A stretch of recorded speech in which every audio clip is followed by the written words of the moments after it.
আসসালামু আলাইকুম। সবাই কেমন আছেন? আলহামদুলিল্লাহ আমিও ভালো আছি। নতুন একটি ভিডিওতে সবাইকে স্বাগতম জানাচ্ছি। ২৪ ঘন্টার জন্য গিয়েছিলাম আমার প্রাণের শহর বাগেরহাটে। তো দেখুন এই ২৪ ঘন্টার মধ্যে কি করলাম। আশা করি সবার কাছেই ভিডিওটি ভালো লাগবে। যদি ভিডিওটি ভালো লাগে একটা লাইক, কমেন্টস, শেয়ার অবশ্যই দিবেন। কারণ আপনাদের সুন্দর সুন্দর কমেন্টস আমাদের কাঙ্ক্ষিত লক্ষ্যে পৌঁছাতে সাহায্য করবে।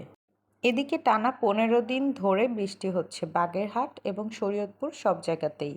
কিন্তু আমরা যখন রওনা দিলাম ঠিক তখনই বৃষ্টিটা বন্ধ হয়ে গিয়েছিল। আর বাসায় যাওয়া পর্যন্ত বৃষ্টিতে একদমই ভিজতে হয়নি। বাসায় গিয়েই দেখি আম্মু হাঁসের মাংস রান্না করে রেখেছে। তারপর বাসায় ঢুকে ফ্রেশ হয়ে খাওয়া দাওয়া করতে বসে গেলাম।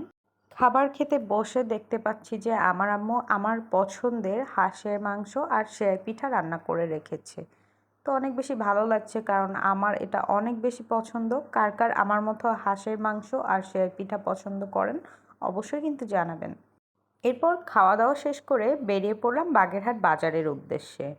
বাগেরহাটে এসেছি আর বাগেরহাট বাজারে যাব না সেটা তো হয় না। কিছু টুকটাক শপিং করার ছিল, যার কারণেই চলে গিয়েছিলাম বাজারে। বাজারে গিয়ে তো কেনাকাটা শেষ করলাম, কিন্তু সাথে করে নিয়ে এসেছি অনেকগুলো মাছও। সবগুলো মাছের ভিডিও ক্লিপস নিতে ভুলে গিয়েছিলাম। আসলে অনেক বেশি ব্যস্ত ছিলাম কারণ ২৪ ঘন্টা হাতে সময়, এর ভিতরে আবার রওনা দিয়ে চলে আসতে হবে শরীয়তপুরে। মাছগুলো কিনে আনার পরে কেটে ধুয়ে প্রসেসিং করে আম্মু এগুলো প্যাকিং করে দিয়েছে যাতে নিতে সুবিধা হয়। এদিকে আবার তার একমাত্র জামাইয়ের জন্য সে পানপিঠা রেডি করতেছে। দেখে তো আমার মনটাই খুশি হয়ে গেল, কারণ আমিও পানপিঠাটা পছন্দ করি। আর বাসায় আসার পর থেকে কিন্তু খুব বৃষ্টি হচ্ছে, আর এরকম বৃষ্টির দিনে সন্ধ্যার সময় ফুলকো ফুলকো পানপিঠা খেতে কার না পছন্দ সেটা বলেন তো। দেখুন কি সুন্দর করে ফুলে গিয়েছে পিঠাগুলো। আমার তো দেখতেই অনেক বেশি ভালো লাগছিল। যদিও আমার অ্যাসিডিটির অনেক বেশি প্রবলেম, তারপরেও আমি লোভটা সামলাতে পারিনি, খেয়ে নিয়েছি অনেকগুলোই পিঠা। এদিকে আবার আমি চলে যাব দেখে বক্সে করে রেখে দিচ্ছে যাতে আমি বাসায় নিয়েও খেতে পারি। এই কারণে সব কিছু রেডি করা শেষ হয়ে গেলে একটু ভিডিও ক্লিপস নিয়ে নিলাম আপনাদের জন্য। দেখুন পিঠাগুলো কত সুন্দর হয়েছে, আর মায়ের হাতের পিঠা আসলেই অসাধারণ। এবার রাত অনেক হলো, ঘুমানোর পালা। ঘুম থেকে উঠে যথারীতি আবারও ফ্রেশ হয়ে খেতে বসলাম।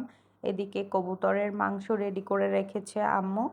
কারণ কবুতরের মাংসটা আমার অনেক বেশি পছন্দ, তাই যতবারই যাব একবার না একবার রান্না করে খাওয়াবে। আর যেহেতু হাতে কম সময়, আমার সব পছন্দের জিনিসগুলোই করার চেষ্টা করেছে আম্মু। এদিকে গরুর মাংস রান্না করেছে আর মুরগির মাংস রান্না করেছে, আর সাথে ছিল সাদা ভাত আর পোলাও।